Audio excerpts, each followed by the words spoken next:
Welcome to Creature Covenant with Dr. Adriana, a world movement that celebrates the healing power of the sacred human-animal bond. Now, here is Dr. Adriana. What's up, Crusaders? Are you passionate about animals? Then you're at the right place.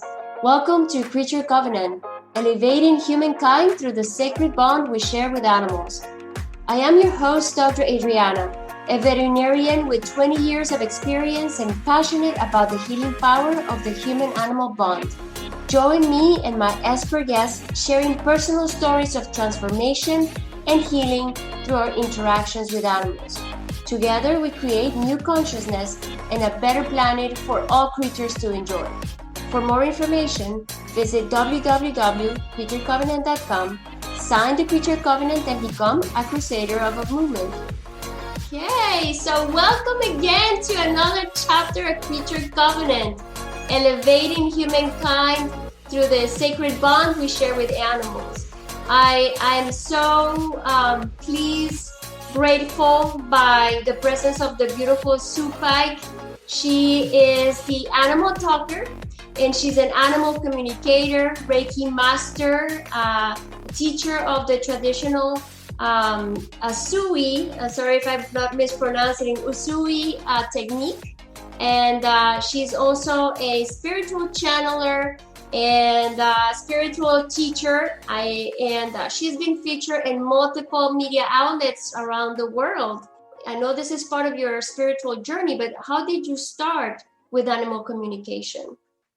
All right. Hello. Well, first of all, thank you so much for having me. I just feel so honored to be with you today. So thank you very much. I appreciate that.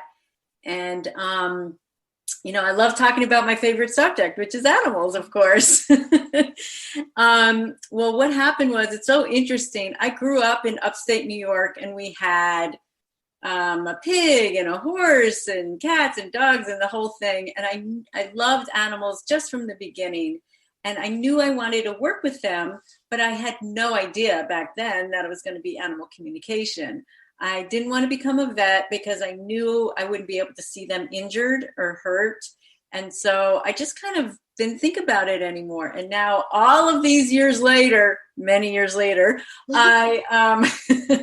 it's come full circle, and now I communicate with animals. So what happened, my process was, I started to learn Reiki, which is an ancient energy healing technique for people.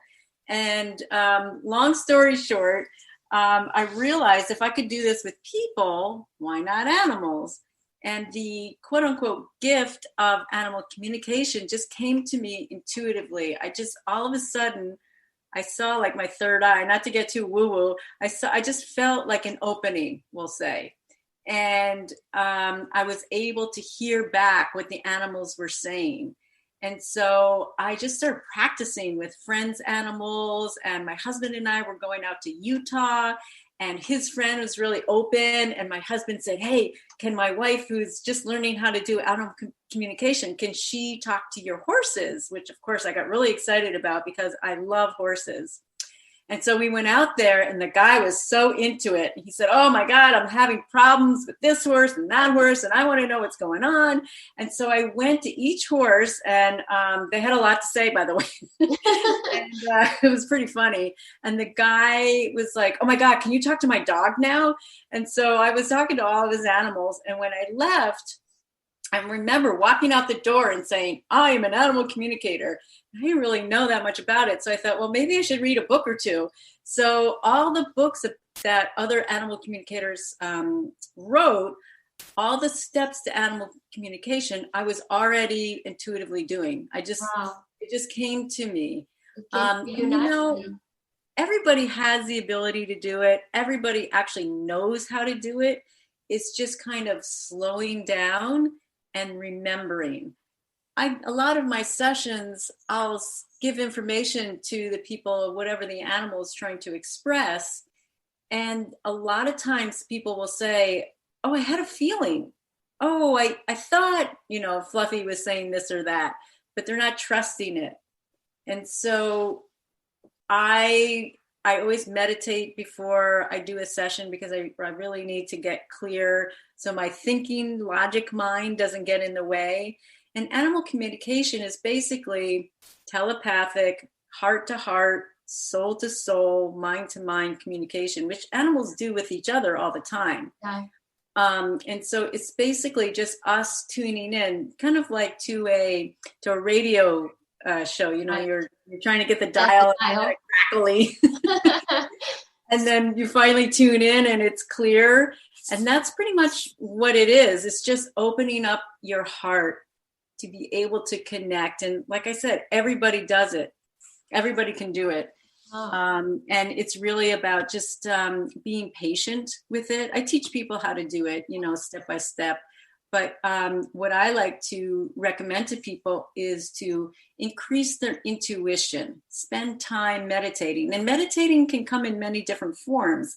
It's not just, you know, a lot of people can't sit still, and that's okay. You can ride your bike, you can garden, you can walk in nature, you know, whatever takes you out of your thinking mind and brings you back into your body and connecting to your heart. That's all you need to do to be able to connect. So when an animal is there, you just have to open that door so an animal can come and share, right? Yes. It's not like you're walking on the street and there's like, hey lady, I'm here, I want to talk to you, right? It's not. Well, like actually, that, sometimes really? when I lived in New York and I walked down the street, when I was practicing, I would say to some dogs, you look really nice today.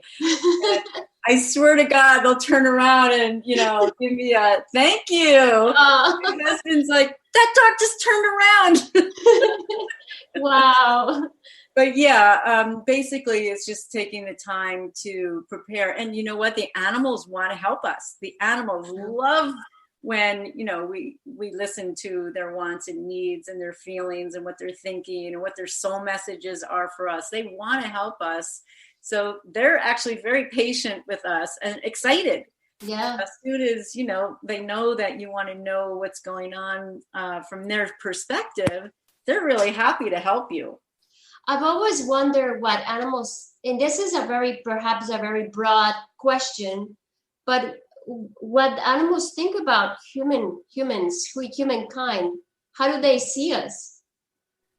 Well, it's mixed, of course, but you know, a theme with a lot of the domesticated animals that I work with are you thinking way too much. You have to get outside and smell the smells. A lot of dogs too, you know, go outside and smell the smells. That we need to play more. They always talk about love every single time. They always talk about love. They want us to love ourselves. They want us to love other people. They want us to love the planet. And so those are general messages. And also, a lot of times they pick up on our personalities. Right. And so sometimes, you know, just the other day, this lady's like, my cat is so stubborn and I don't know why. And she kept talking about being stubborn. And I said, are you stubborn? And yes. And a lot of times the animals will mirror back to us what we need to work on. Yes. It's so true because I see this a lot in practice.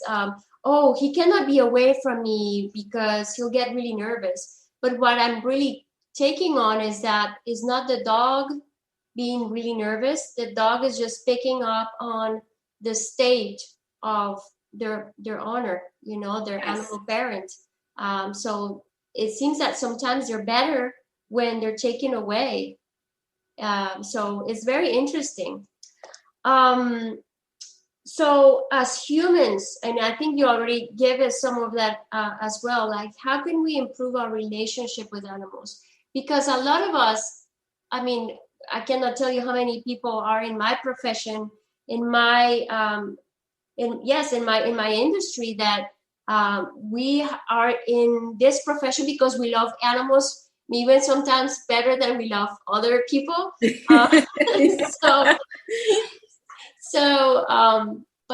what can we do on our end to be more, I guess, more open? And you already mentioned, you know, like I guess we are thinking too much, right? Yeah.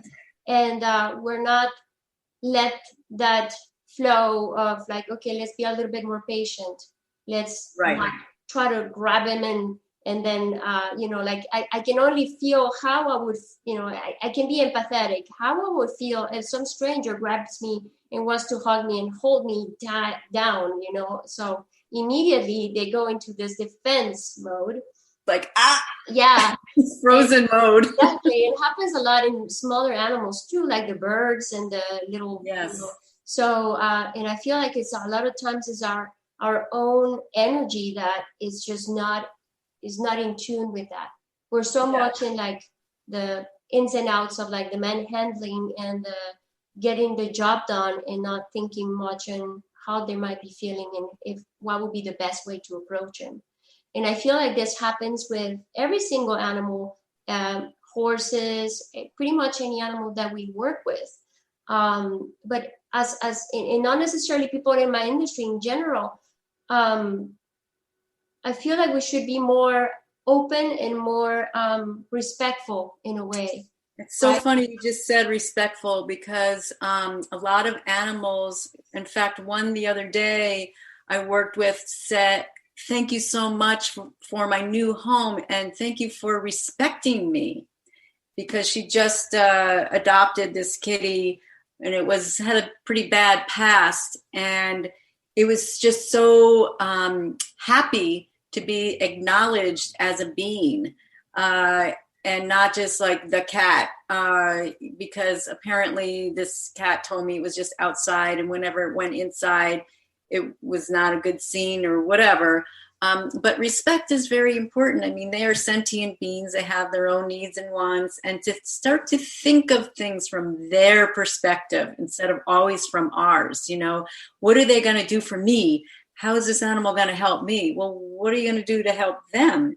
So some of the things you can do is remember to breathe, be in the moment. They always want us to be in the moment. Stop thinking about, tomorrow, next week, whatever. The animals are like, you're here with me now. Also, you were talking about energy. It doesn't matter what you're saying to them. It's what you're projecting to them energetically that they're picking up on.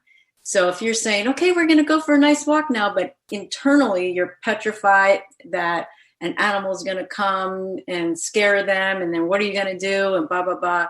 It's always about your energy, because it's coming from your heart, down your arm, to your hand, to the leash, to the animal, or the reins on the horse. So if you're scared, the animal's going to be scared. And they can pick up on that, especially horses, from, far away. So you always want to concentrate on the behaviors that you love. So with heart energy, not with anger. So for example, I would tell my cats are nocturnal, it makes me so happy when you let me sleep until the sun rises. And, they have their own free will. Yeah. So he could understand what I'm saying and still be like, yeah, whatever, lady, I want to play, get up. Uh-huh. But if I'm saying, with heart energy, it makes me so happy when you let me sleep until the sun comes up. And then when he does, thanking them. Yeah. So always, thanking them for whatever shift they might do to, for good behavior. I have so many questions. You also channel spirit animals, right? Spiritual animals, just put it that way. I connect with the animals who have crossed, yes. Yes. And it's fascinating because they do all different stuff. It's so crazy. I mean, it's not crazy, but it's really cool. I always like to find out what they're doing. Yeah. And it's always different. And I think this is really important, actually. I've never met an animal, and I've been doing this since 2006, that is mad at their person for euthanizing them. I think it's really important that people know that. Sometimes the animal will say that they want to go naturally, and then it just gets too hard for the person, and they end up putting them down. And then they're just devastated because they thought, oh no, the animal wanted to go naturally, but I put them down. I've never met an animal mad at their person for putting them down. And actually, their last wishes, a lot of times, are for us to keep our hearts open. I would say 99% of the time when I work with an animal before they transition, they want to make sure we're okay. It's not like they're excited about dying, but they don't have the same kind of fears about dying as we do. And also, this is fascinating, animals can meditate. They get into a state where they can actually kind of leave their physical body. So what we're witnessing, they're actually a lot of times not really feeling a lot of that stuff because they kind of checked out a little bit. And then they come back into their body and people say, oh yeah, I saw them. They weren't really awake, but they weren't really asleep. And that's when they're doing that. And then when they transition, they tell me who met them. You know, it could be people that you know, but it's people or animals they have possibly known in other lifetimes or whatever. So it's always different for them, just like it's different for people. And they've told me that it's kind of like spirit school. And so some animals are more evolved than others. And some animals are kind of old souls. And so they're like teachers at spirit school, and they teach other animals how to visit their humans. So you know how sometimes if you have a pet that dies and you're like, I swear to God, I just saw them. Yeah. And then you're like, what am I, crazy? Or you're in bed and you're like, oh my God, I feel them on the bed. Yes. And you're not crazy. They are visiting you. Oh. And so some animals say that they're teaching other animals how to do that. Some animals say, well, they let me play, and then I might have to teach. And then some animals, like the younger souls, are learning how to do stuff. And then, I mean, it's pretty expansive. That's just a very small example. Mm-hmm. I worked with a dog a few weeks ago who said, all the children loved me when I was alive. And now that I've crossed, I still help children who die very young because when they pass, they see my face and they feel comfort. So like this animal's job was to help kids transition easily. Oh my God. I mean, it's just endless, the stories. It's amazing. Oh my God, it's so wonderful for me to know this because I whenever I have to help an animal transition and I see the sadness and I'm very calm at that point and I explain what's going to happen. And I basically, at that point, I'm just telling them what's going to happen. I'm telling there's the animal, what's happening, that there's no fear, that everything is peaceful.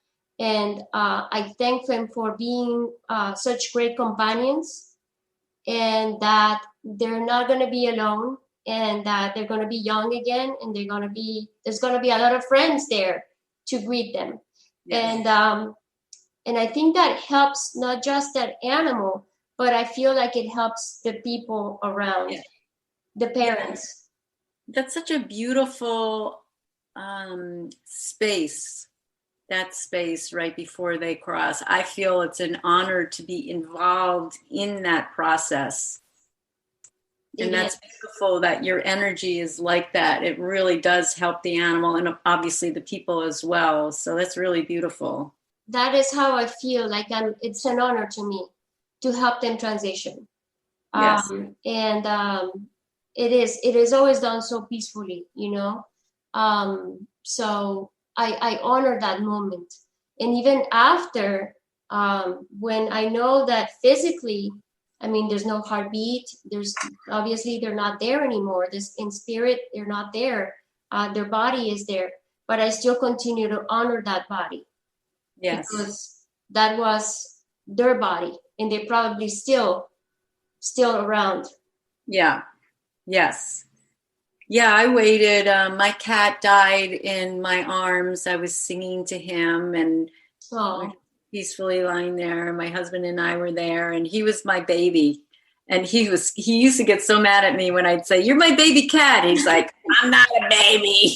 It's like, he died when he was, I had him for 18 years, but he was 20 when he passed. I got him when he was 2. But we just waited to do anything with the body. Kind of similar thing, just honoring that body that he was in for so long. Yeah. Can animals return, as other animals? They will come back again. Can they come back to us in a different animal?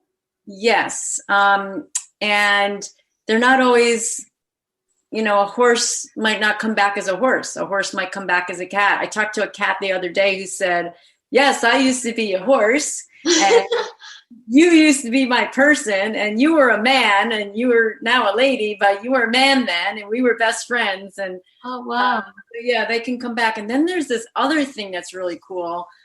It's called what's it called? It's called a walk-in, where they don't really want to come back all the way, but they make an agreement, a soul agreement with another animal, that they can come in sometimes. So somebody might adopt an animal, and it's, Fluffy, and they're looking at Fluffy one day, and all of a sudden they think of Sammy, and they're thinking, oh my God, I don't know what's going on, but this Fluffy looks like Sammy right now, and is acting like Sammy. That's because Sammy has come in to Fluffy's being. They've made this soul agreement, and briefly enters and then leaves. It's called walking in. And so that happens sometimes too. And after an animal passes, people want to know, is Fluffy coming back? And sometimes they don't really want to, because they feel like can do more work on the other side. And then sometimes, obviously, they do want to, but it's, I had a horse tell me, it's not really up to me. I'll let you know when I find out. Okay. And so, yes, they do come back, and not necessarily as the same type of, and sometimes if they don't come back, they will send an animal to us that they know will teach us maybe different things that they did. Wow. Wow. And sometimes animals come back only purely, their whole job is for us to open our hearts and really love ourselves, because they think that as an animal devoted to us, it will help us open our hearts. Like this one, I think it was a dog the other day said, don't tell the man, he's kind of cranky, but I think I help him be a little sweeter and a little nicer. But don't tell him I think sometimes he's a little cranky. But my job is to help him soften up. And he's kind of my boyfriend. And the woman just started laughing hysterically. She's like, oh my God, this dog acts like he's her boyfriend. And she said, it's so funny because he is kind of cranky, but whenever he's around this animal, he opens up and he's soft. He's like another guy. Wow. That's so amazing. Amazing. I've had this experience with it was a pig that was assigned to me in vet school. And he had a toe amputated because he developed an infection. And his recovery process was almost like a miracle, because he was this ferocious animal that would lunge at a group of men. And then this group of men just said, well, okay, this is your case now. Good luck. Right. So I was like, okay, well, I'm definitely not going to do what they have been doing, which is force this poor animal to do whatever it is that they need him to do. So I decided that I want to befriend this pig, and I would go to the dairy, walk through the dairy, get buckets of milk and bring him food. And we became friends. I would scratch him and I said, I'm going to give you a shot here, and I'm going to give you another shot here. And people who started to come and see what I was doing with the pig. And eventually he would go, and I said, you're going to go to the scale, and he'd go to the scale and step on the scale and then come back. So we developed this beautiful friendship. And then unfortunately he did not heal, and then eventually that infection took over and he could not stand up. And then when he wouldn't come to me, and I had changed my rotation from large animal to small animal, and I came to visit him, I was so sad to see him, and I went to my professor in tears, and I said, he has to rest. He has to rest. And I remember his eyes.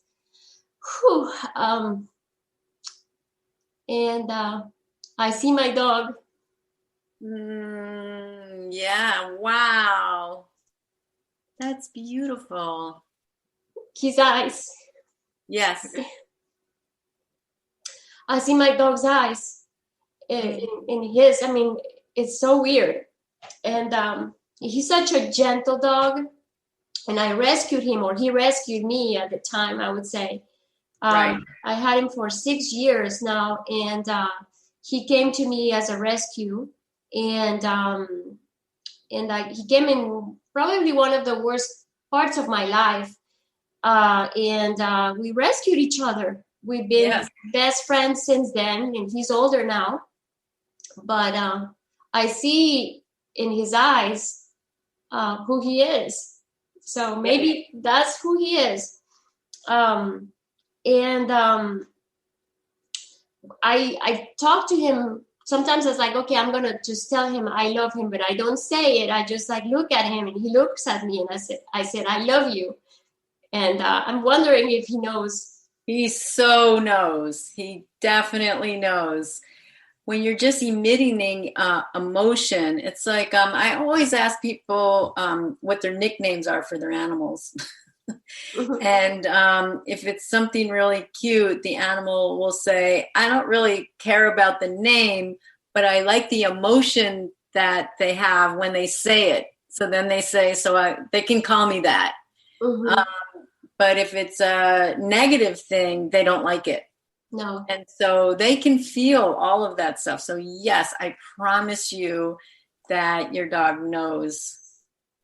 And I don't know why I'm being, I feel compelled to share a little tip to everybody. In my experience, animals tell me they know about days and sunrises and sunsets. And so if you're traveling without your animal, you can start doing a countdown.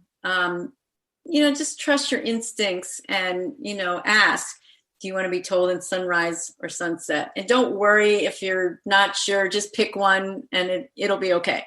So 3 days before you leave, in 3 sunsets, we'll be going away for 2 sunsets. Mm-hmm. And then you'll do a countdown. So the next day, in 2 sunsets, we'll be gone for 2, and let them know who's the name of the person coming to feed them, and that, and show a picture of you guys coming back. And I promise we'll be back, especially for animals that have been rescued, because some of them have some abandonment stuff. And keep your energy calm while you're telling them. Don't do any, like, oh, I'm so sorry. Don't do any of that. Just keep everything matter of fact. And then when you're away, when you wake up in the morning, take a deep breath and imagine a gold cord of light going from your heart to your animal's heart with a feeling of love, and they will get it. It's like a 1-800-I-LOVE-YOU phone call.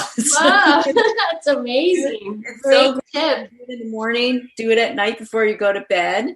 And they will, and again, while you're connecting, you can say in your mind, we'll be back in 2 sunrises, and, whoever's taking care of you, and we'll be back, and show an image of you guys walking in the door. And I mean, animals sense stuff. I mean, I worked with, I can't remember what the animal was a few weeks ago, and said, are we leaving? Why are we leaving this place? Where are we going?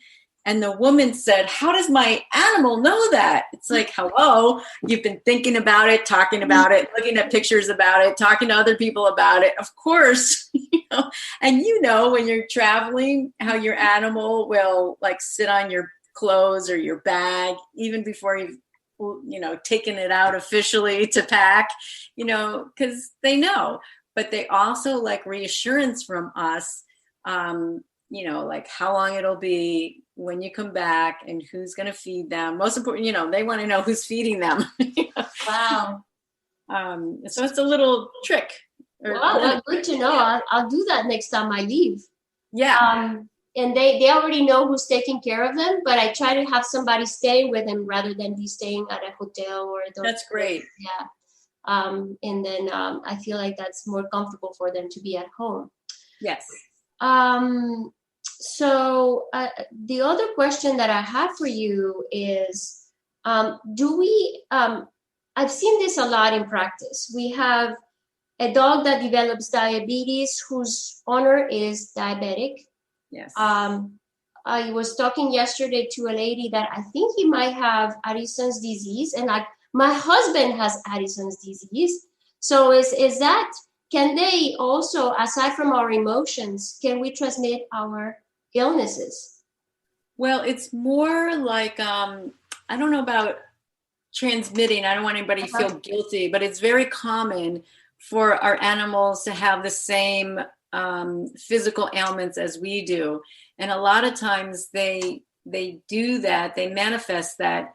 So we take care of our issues. And so they're mirroring back to us what we need to continue to be aware of. And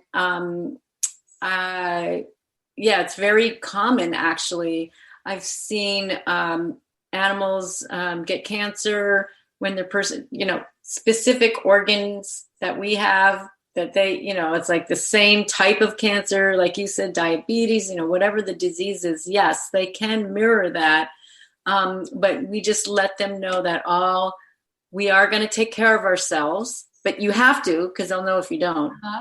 And that all we want is them to be happy and healthy, and then provide them with whatever, obviously, you're amazing, that provide them with whatever care that they need. And then, whatever supporting things that they need for whatever the disease is, and that we will take care of ourselves, because they know when we are, and they know when we're not. And sometimes bad behavior in an animal, quote unquote, bad behavior, is them trying to get our attention. In fact, I worked with this horse once. The person said, I don't know what's going on. My horse is bucking. My horse never did this. My horse is very calm. I want to know, what's happening. Is it a new trail that we're on? And the horse said, I sense something is wrong with your knees and you need to go to the doctor. And I'm trying to get your attention. I've been trying to get your attention for 6 months. Come on. Oh, wow. And so the lady contacted me later on. She said, oh my God, he was right. I have this and that. And she needed some, medical help. And so then the horse stopped doing it because he got her attention. Oh, wow. So pay attention to our animals, right? If you especially see a odd behavior, something that is completely out of character, contact Sue. You need to know. It could be them not feeling feeling well, or it could be them saying, you need to get a checkup. So it could be one or the other. Something like that. Yeah, because some animals actually train to identify certain smells in our bodies and anticipate when we're going to have a seizure or an episode, so they're definitely in capacity to determine smell. Even some of them are trained to smell like cancer and all kinds of different things. So the chemistry of our bodies emits substances that we cannot detect, but they can detect that. So pay attention to your dog or cat or horse or bird or whoever. Whatever. I have heard so many different stories. I think that is so. I mean, I cannot even imagine how rich you feel as a human being from being able to channel and be in contact with other species. What has been the most influential or significant message that you ever received from an animal? Wow. Well, I think one of the biggest lessons for me, I mean, I feel like all the animals that come to me specifically, it's not just for the animal and the person's relationship. Obviously, it is to create a bond, to find out what's going on with the animal from their perspective, why they're doing certain things, of course. However, I also know it's for me too. And one of the biggest, it was really difficult. It happened several years ago where basically, long story short, the dog bit this guy's fiance. And the guy wanted to know why he bit his fiance. And the dog said, because she broke my trust. And the guy wanted him to get more specific, but for whatever reason, he didn't. And then the guy said, if he doesn't tell you, we can't stop whatever it was, and I'm going to have to put him down. Now, this guy brought this dog from another country Wow. to the U.S., but he was still going to basically kill the dog, who was only like 5 or something. Mm-hmm. And so I said, I didn't want to make anything up. I said, that's all he's saying.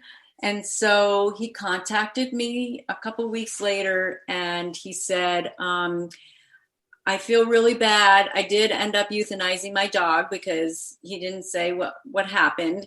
And I want to know if he's okay. So, of course, as a human, I'm like, the heck with you, mister. In my mind, I'm thinking, I'm not going to give you the satisfaction of knowing he's okay. Forget it. Never mind. I'm not doing it.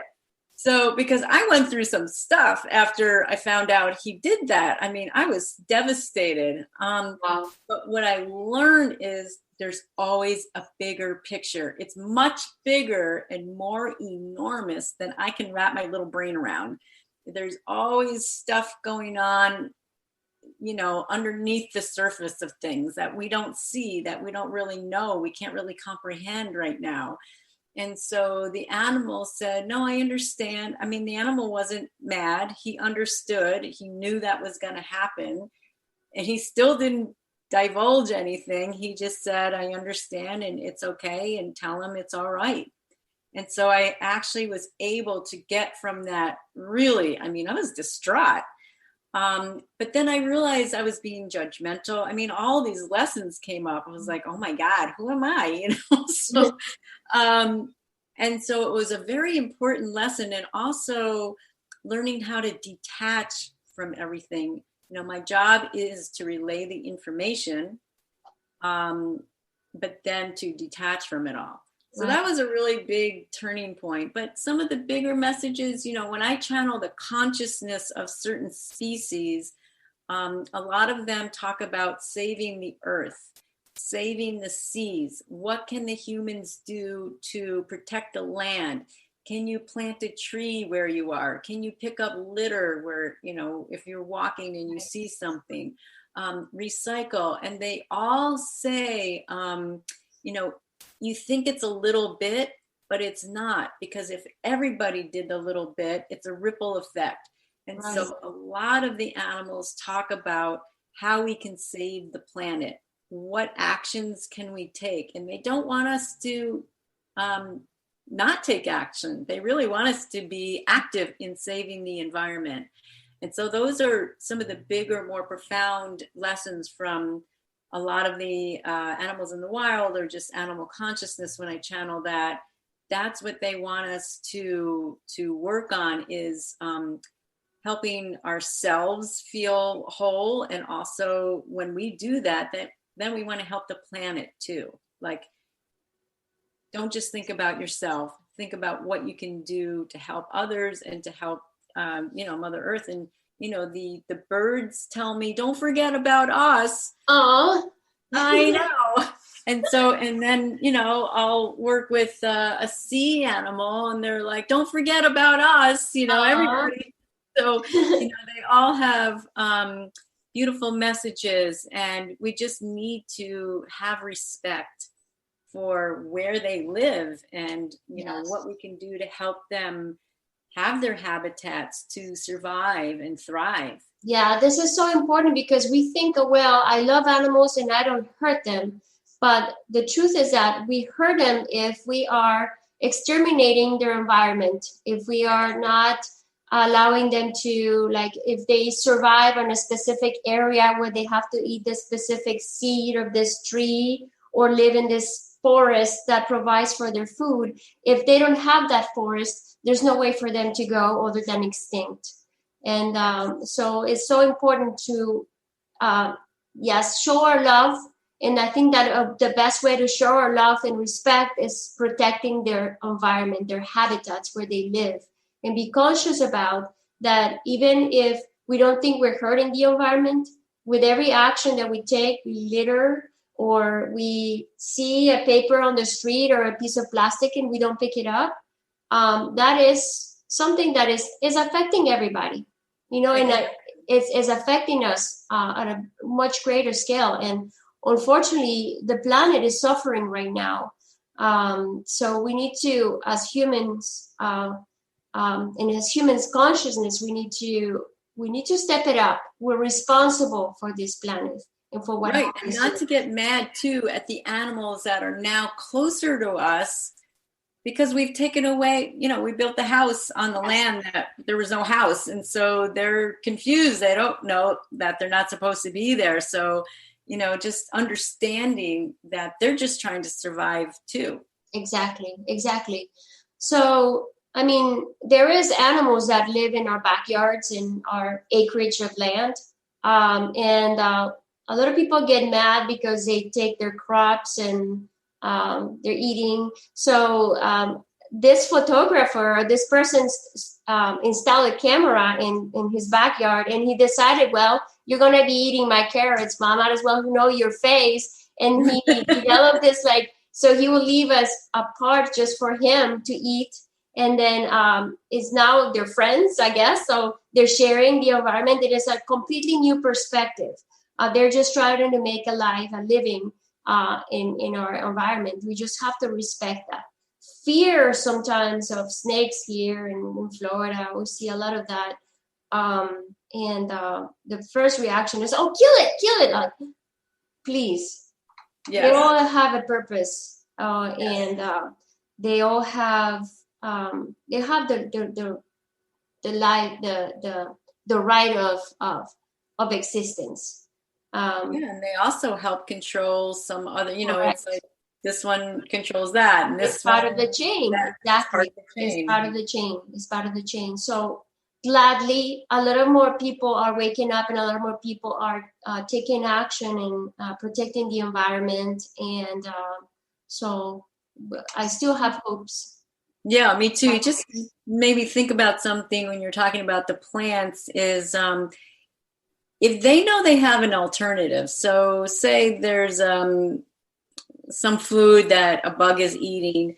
If you create maybe a plant next to it, and you just say, okay, everybody, go at this last row. It's all yours. And you put that energy out there with love that they can have that back row, and then you have the rest of it. I'm telling you, they'll go to the back row because all they want is to have the option to have a little snacky. Exactly. That's wonderful. That's great to know. I've been doing this in my own yard and by my own animals. I used to ignore and now I'm I see a lizard and thank you for eating all the mosquitoes and keeping my yard bug free, and do what you do. And It's like really like they're looking at me, and there's like this little tiny lizard and looking at me, and then he sticks his tongue like, okay, I'll keep doing my job. Like, oh my God. I love it. Yes. So yes, just try. Just try to be open and try to communicate and with animals. You don't know what you might encounter, right?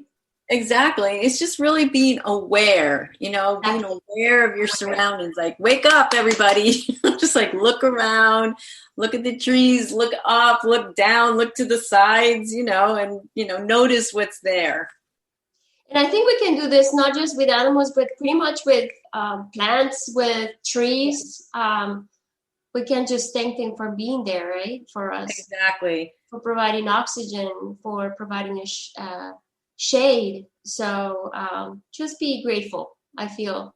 You can also bring an offering. So sometimes I'll go to a tree and just sit on its roots and just, get grounded. And so afterwards, I'll take some water and put it around the tree trunk and thank it. Or I don't know, somebody told me once, bring 3 pennies. So sometimes I'll bring pennies with me and like put them by the tree root and thank the tree. So it's okay to thank them because they want to be thanked too. Of course. Acknowledged. Of course. This has been such an eye-opening conversation. Thank you for being here. I love your presence and the message that you share with us. And oh my gosh, it's been such an enlightenment for me personally, and I'm sure for anybody that loves animals and always wonders what they're thinking or how do they feel, and how close we are really to them. Not, how close and how much they understand us, right? Yes, they understand us much more than you think. And don't worry, no animal will give away the family secrets, because some people will call me for a session and they're like, how much information are they going to tell you? It's like, don't worry, they're not going to give me the secret to your safe. Your secret is safe with the animal, right? Exactly. They will rat each other out. Like the one cat will rat out its sibling cat, or dog to dog, or cat, they'll do that, but they won't say anything, any family secrets. Wow, that's so amazing. This is a whole theme of conversation with animals. I can talk for hours about it. I know, me too. They're so much fun, and I can see that they have a sense of humor too. Oh, yes. They're so funny. I mean, a lot of times I'm just cracking up on the phone with the animal's person, because they're really funny and very honest. They have such personalities too, right? They're like, yeah. It's amazing. It's amazing. And you don't need to even talk to them, because you can just see in their demeanor who's cranky and who is happy and who is super hyper and type A. Yeah, exactly. It's like the other day, this cat was like, he is so bossy. I am so tired of him being so bossy. That's hysterical. Oh my God. Thank you, Sue. It's been such a great honor and a joy to have you and sharing all these wonderful messages from animals and how they see us, because really what we're about is the human-animal bond. We enrich ourselves, and they enrich themselves too from their relationship with us. They have a mission to help us in our spiritual journey. They're partners. They're not inferior to us. They're just partners in this journey. Exactly. And it's such a blessing to be able to share our lives in our planet, our space with animals. Yes, for sure. And I hope that one day all humanity will embrace, respect, love animals, and love our planet, right? Yeah, me too. It's such a joy. Thank you so much. Many blessings. Before we go, Yes. how can people get in touch with you and find you? So my website is Sue Pike Energy. That's Pike, SuePikeEnergy.com. And if you just want to shoot me an email, that's the best way to get me. It's Reiki Sue, REIKISUE, Reiki Sue @gmail.com. And on Instagram, Sue Pike Energy. Amazing. All my stuff is on the website. That's right. And she is always channeling, and once a month, she channels a message from animal consciousness through WMNF's ultrasound radio. And so if you want to listen to the channel messages, Sue is going to be always sharing that the third Thursday of every month, right? Yes, I'm usually on the third Thursday of every month. I don't think I'm going to be on next month. There's some scheduling stuff, but usually every third Thursday I'm on, and I have these amazing messages from the animals for us to help us in our journeys too. It's not just about them. It's how they can help us achieve different things. That's pretty amazing. I get so excited. I don't know who's going to show up and what the messages are, but they're always amazing. That's wonderful. Thank you so much for your gift. And I know that there's going to be more opportunities for us to share and to connect again. Thank you. And thank you for all of you who have listened today. And we'll see you next time with another fantastic guest. Thankful for your presence today. Hope you enjoy our show. Please share your personal Creature Covenant transformational story by joining our community on Instagram, Creature Covenant, and our Facebook group. If you want to listen to this podcast or share it, visit our website at www.creaturecovenant.com under the blog post. Sending my love to you all. Together, we create a culture of love and respect for the beautiful human-animal bond. Thank you.